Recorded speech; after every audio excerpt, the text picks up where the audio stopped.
Hi everyone. My name is Kristen Charbonneau, and today I will be discussing diversity factors and disparities and how they relate to autism spectrum disorder.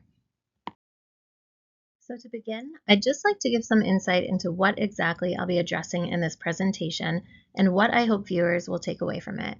First, I wanted to provide you with information on what autism spectrum disorder is before examining factors that can create differences in autism diagnoses and treatments. While there are many factors that contribute to these differences, the two issues I will be discussing today are socioeconomic status and race. I will then be covering the concept of cultural competence and how it applies to the field of applied behavior analysis, as well as future guidelines and considerations for how to best work with families that are facing these issues.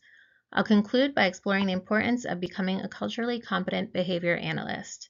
I do want to make note that I will be using identity-first language throughout this presentation, as that is overwhelmingly what my clients and others from the autism community that I have spoken with prefer. However, it is important to respect how each of your clients chooses to identify themselves and refer to them using the language that they personally prefer. What is autism spectrum disorder? Autism is a neurodevelopmental disorder characterized by deficits in social communication and the presence of repetitive, restrictive, and inflexible patterns of behavior, interests, and activities. As of 2025, the Centers for Disease Control and Prevention estimates that 1 in 36 children has autism spectrum disorder.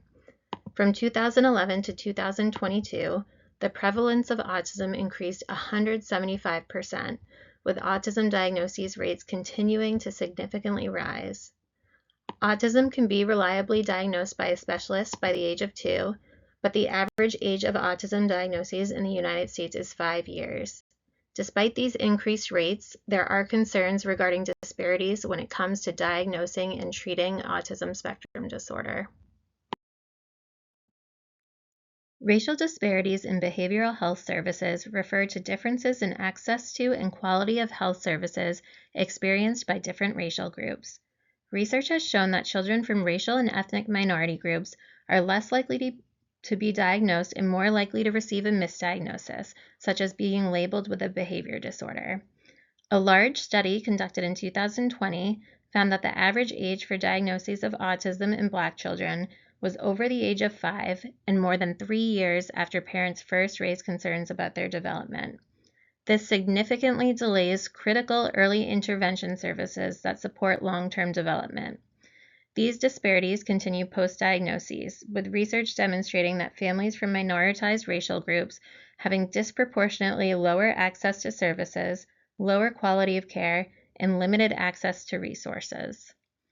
I also wanted to point out the graph I have added to this slide, which displays the differences in the percentage of children with a comorbid diagnosis of autism spectrum disorder and intellectual disability based on their race. According to the CDC, 50.8% of Black children diagnosed with autism spectrum disorder are also diagnosed with intellectual disability, compared to 31.8% of white children. This is important to note for a few reasons.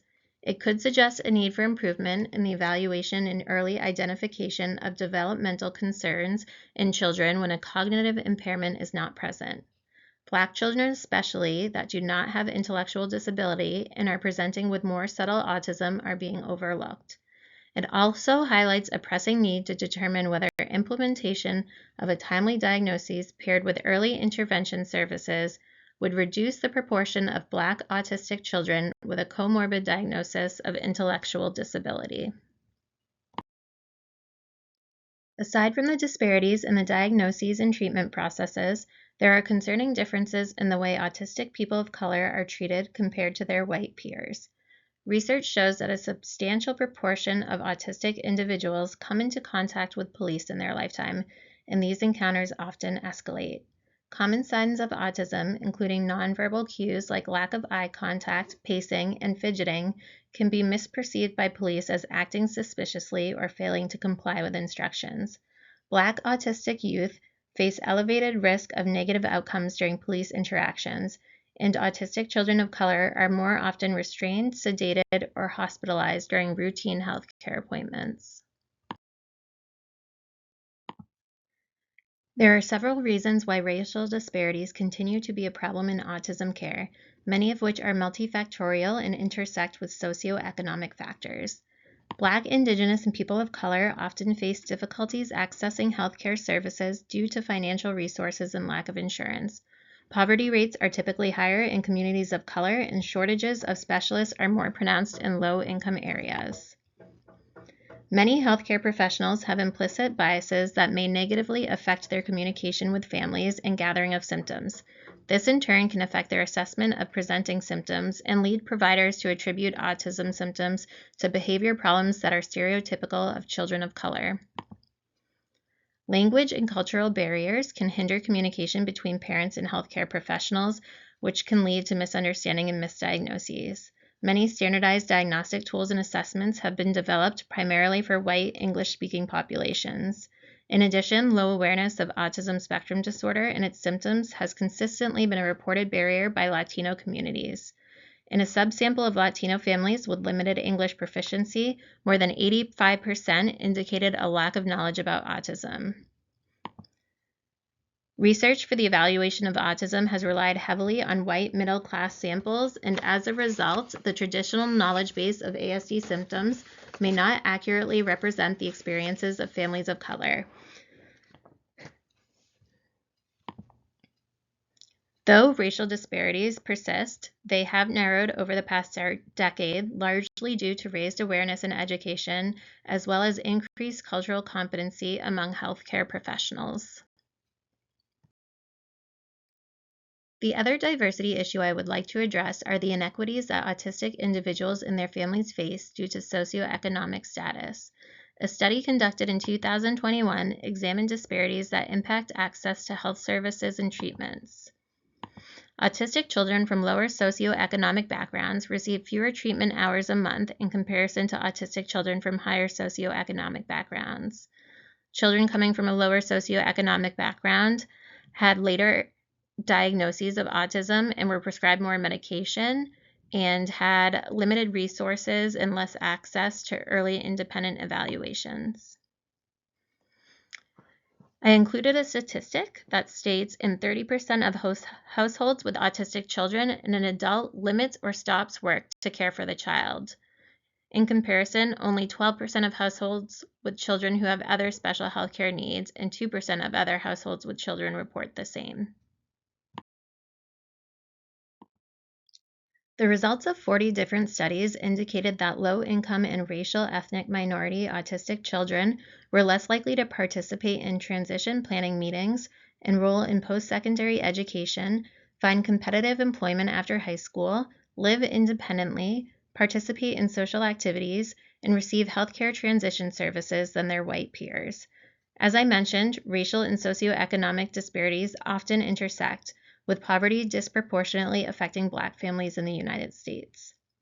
Commonly reported challenges that lower-income families face include delayed diagnoses, insufficient care coordination, long waitlists for therapies, disparities in accessing school-based support, and a lack of support for transition-age adolescents and adults. I also wanted to include the cost of ABA services in this slide, which on average amount to about $60,000 a year. This places a large economic burden on caregivers, many of whom are already living below the poverty line. The cost of these services alone is daunting, especially for these families who lack financial resources, but when you consider other factors, including the fact that 30% of autism households live on a single income, these services often lead to an endless cycle of debt and stress.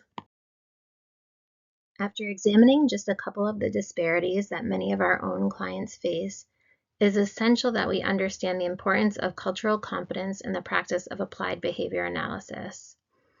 The American Speech Language Hearing Association defines cultural competence as understanding and appropriately responding to the combination of cultural variables and the range of dimensions of diversity that the professional and client and their families bring to interactions.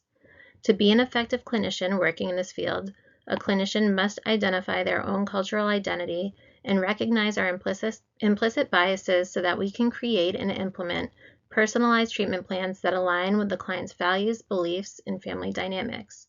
Recently, many researchers in the field have replaced the term competence with humility, because where competence denotes acquisition of knowledge of other cultures as an end goal that can be mastered, cultural humility recognizes that it is an ongoing, lifelong process of learning and self-reflection. So when thinking about future guidelines and considerations when working with culturally diverse families, I would urge practitioners to start by examining their own cultural identity, experiences, biases, and privileges. Practicing self-reflection is a basic but critical first step in order to successfully address diversity disparities and improve treatment outcomes. By adopting culturally humble practices, we can recognize our own privileges and personal biases and acknowledge and address inequities that our clients might face. When we acknowledge these inequities, we are able to advocate on our clients' behalf. This could mean anything from incorporating cultural responsiveness training for staff, offering bilingual services such as employing qualified translators and sign language interpreters and delivering all documents and forms in the client's primary language, as well as advocating for inclusion within your own organization. In order to implement a socially significant treatment plan that is culturally relevant and effective, it's really important to involve the client's family throughout the entire process. Asking questions, having open communication, and providing support are crucial in building trust and fostering an environment where clients and their families feel safe, heard, and valued. As professionals in this field, it is our ethical responsibility to ensure that the family understands the entire process and not only consents, but hopefully collaborates in the treatment plan. Another guideline to consider when working with families is community involvement. A lot of our clients come from close-knit communities, and seeking input and feedback from these communities ensures that the intervention is respectful and culturally informed. For families that come from lower-income neighborhoods, visiting community centers to provide information on how to access services would allow members of the community better access to resources. Also, educating communities about the early indicators of autism could help them to become more aware of the signs and may lead to earlier diagnoses and care. I wanted to go a little bit beyond the guidelines and discuss the importance of becoming a culturally humble behavior analyst. I still have so much to learn, but when I think of a culturally humble behavior analyst, I think about someone that recognizes and respects diverse cultural backgrounds, values, and beliefs, someone who strives to provide respectful and effective care, and who understands the influence of culture on behavior, and someone who is humble enough to acknowledge their biases and privileges and actively seeks to understand people that are different from themselves. A behavior analyst can adopt a variety of methods to begin the process of cultural humility. We can simply begin by utilizing self-reflection tools to regularly self-assess and evaluate our own culture and background. It's also important that we assess our limits of scope of competence regarding cultural diversity and access additional supports or provide referrals as needed, and regularly take part in cultural responsiveness training and professional development activities to expand our competence. We must also be vigilant about our personal biases so that we can improve client outcomes and develop stronger therapeutic relationships. Adapting treatments, seeking feedback, and providing clients with all of the supports they need to achieve success are just some of the steps that we can take to break down barriers and produce lasting change. It is our responsibility, not the client's, to make changes that allow behavior analysis to fit into each family's culture that we work with. I'd like to end my presentation on cultural diversity and disparities in the field of applied behavior analysis with this image. In the pursuit of identifying and eliminating barriers to marginalized groups in the autism community and guaranteeing a fair and effective treatment plan, it is important to distinguish between equality and equity. Equality refers to providing equal opportunities to everyone, regardless of individuals' backgrounds, abilities, and differences. Equity involves providing everyone with opportunities and resources that are specific to their individual needs to achieve a greater fairness of treatments and outcomes.